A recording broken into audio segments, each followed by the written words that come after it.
ওখানে রাখবে, ওখানে 3 দিন পর আরেকটা কোড আছে না, এরকম করে 9 দিন পর এখানে আসবে। ও ধাপে ধাপে এখানে হ্যাঁ, ধাপে ধাপে। আসসালামু আলাইকুম, welcome back to my channel and another video. আজকের ভিডিওটি হলো মহেশখালীর বিস্তীর্ণ এলাকা জুড়ে লবণ চাষের প্রক্রিয়াজাতকরণ। আমরা যত সহজে লবণ পেয়ে থাকি তার থেকেও কঠিন এই লবণ চাষ করা। তা চলুন কিভাবে আসলে এই লবণ চাষ করা হয় এবং কিভাবে আমাদের খাবার টেবিলে আসে।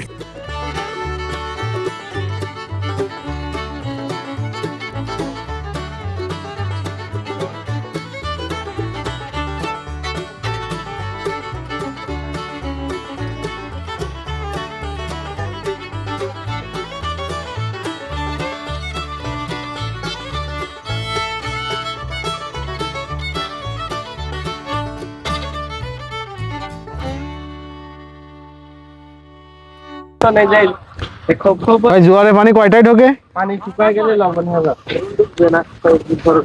কয়েকদিন পরে। না বলছে কয়েকদিন পরে।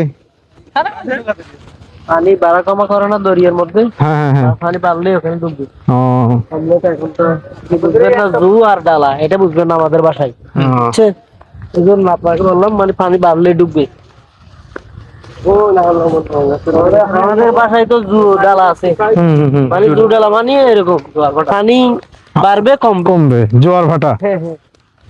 এখানে একসাথে কত মন হবে না, কত কেজি হবে? কেজি মন হবে অনেকদিন পর।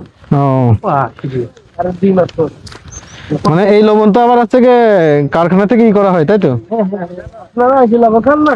হ্যাঁ হ্যাঁ হ্যাঁ। ওইটা পেট পেরিয়ে নিয়ে যায় ট্রলারের মধ্যে। ও মানে এটা ফুল আপনি যে একটা ই করছেন ঘর, এটা বসতে কয়দিন লাগে? পানি শুকিয়ে মানে একবার পানি ঢুকলেই হয়ে যায় লবণটা। ওখানে পানি দেখছেন না পুরো? হ্যাঁ, লাগিয়ে আরেকটা কোটা আছে না, ওখানে রাখবে।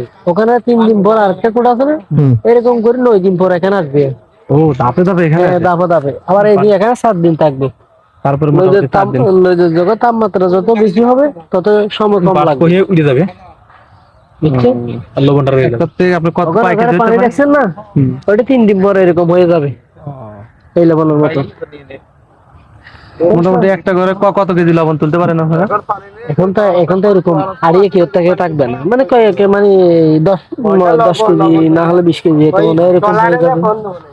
তাহলে এটা হচ্ছে ফাইনাল ধাপ। এরকম এটা হলো ফাইনাল ধাপ না? হ্যাঁ হ্যাঁ, শেষ ধাপ। শেষ ধাপ। ওই লবণ দেখতেছেন না?